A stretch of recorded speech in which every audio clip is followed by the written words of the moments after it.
There's a certain type of person. When their car dies on the side of the road, they don't reach for their phone.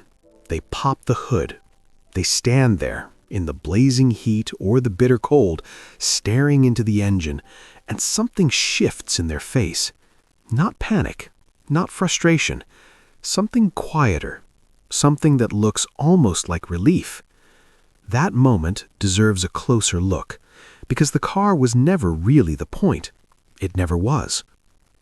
When someone learns to work on a machine as complex and unforgiving as an automobile, something fundamental changes in the way they think.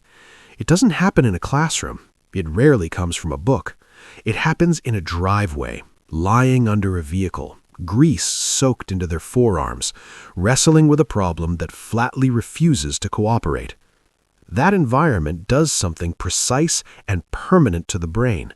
It forges a kind of confidence that cannot be faked and cannot be borrowed from anyone else. Most people move through life outsourcing their problems. Something breaks, they find someone to fix it. Something fails, they find someone to explain it. There's nothing wrong with that. But people who work on cars made a different choice somewhere along the way, consciously or not.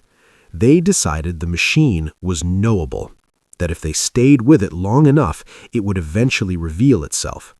That decision, seemingly about carburetors and timing belts, was actually a decision about the nature of reality itself. This is where the psychology begins. The human brain responds to mechanical problem-solving differently than to almost any other cognitive task. When someone diagnoses an engine fault, they're not simply collecting information, they're constructing a mental model of an invisible system, holding multiple variables in working memory all at once: sound, smell, behavior, history, and cross-referencing them against knowledge built entirely through physical experience. Neuroscientists call this embodied cognition, the hands and the brain operating as one. The knowledge isn't stored in language, it lives in muscle, in pattern recognition, in the particular silence that follows when a correctly seated bolt finally stops turning. People who carry this skill don't always know how to put it into words. Ask them how they knew the alternator was failing, and they'll pause. They might say, "It just felt wrong." They're not being vague, they're reporting accurately.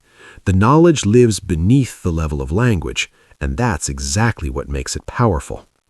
This creates a personality trait that looks, from the outside, like stubbornness. People who know how to work on cars tend to trust their own perception over received authority.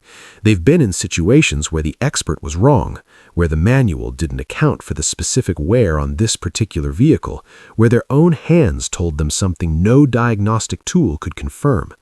Over time, that builds a deep bias toward direct experience. They grow skeptical of anyone who speaks with great confidence about things they've never physically touched. This isn't arrogance, it's an epistemology, forged in the specific frustration of a problem that only surrendered to patient, first-hand attention. There's also something profound in the relationship between mechanical work and time. Fixing an engine cannot be rushed the way so many modern tasks can be. There are sequences that must be followed, torque specifications that exist for physical reasons, not bureaucratic ones. Cut a corner and the problem comes back, usually worse. This teaches a lesson that is growing increasingly rare in modern life, that some things have their own timeline, and that timeline is not negotiable. People who absorb this lesson carry it everywhere, into their relationships, their work, their thinking.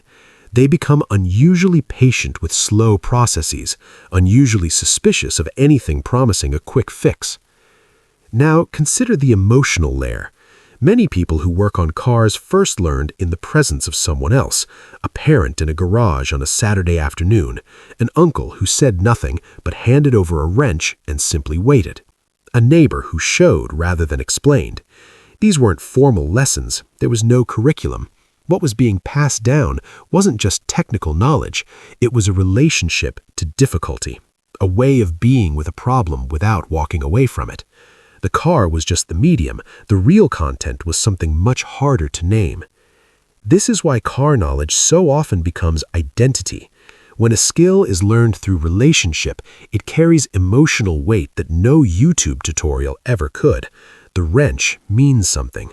The make and model of the first car ever worked on is remembered with an almost biographical precision, not because of the car itself, but because of what was happening in that garage between those two people during that specific window of life when the world was still being figured out.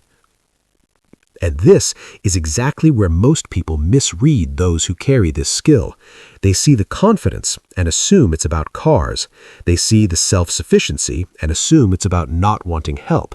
They see the quiet competence and mistake it for indifference. But something else is operating underneath. These are people who learned early, through grease and effort and repeated failure, that problems yield to patience, that machines respond to careful, sustained attention, that mastery is available to anyone willing to stay with difficulty long enough. Psychologists call what they developed an internal locus of control, the deep belief that outcomes are shaped primarily by one's own effort and understanding, not by luck, not by other people's decisions. That belief changes everything. It changes how a person approaches a job, how they respond to setbacks, how much ambiguity they can tolerate, how high their threshold is before asking for help. It's not that they don't need others, it's that they carry an encoded, unshakable faith in their own capacity to figure things out. That faith wasn't given to them, it was built, incrementally, in the very specific context of a machine that didn't work, and then, after sufficient effort, did. There's one final layer worth examining. Working on a car is one of the last remaining arenas where a person can be completely, verifiably right. In most areas of modern life, success is ambiguous. Did the meeting go well? Hard to say. Is the project good? Depends who you ask. But an engine that wasn't running and now is, that is not a matter of interpretation. The feedback is absolute.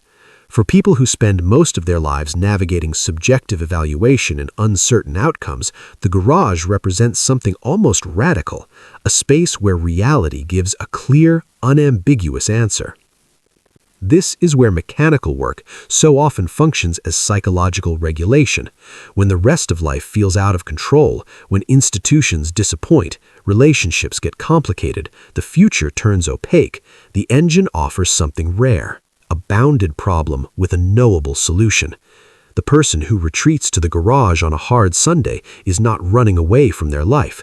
They are restoring something, rebuilding, in miniature, the experience of competence and clarity that the rest of the week may have slowly eroded.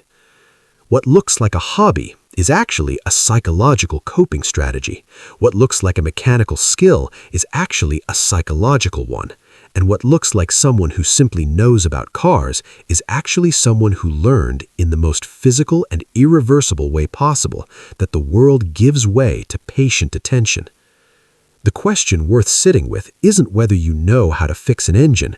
The real question is this: what broken thing in your own life have you been standing in front of, hood up, waiting for someone else to come tell you what to do, when the answer was always going to require your own hands?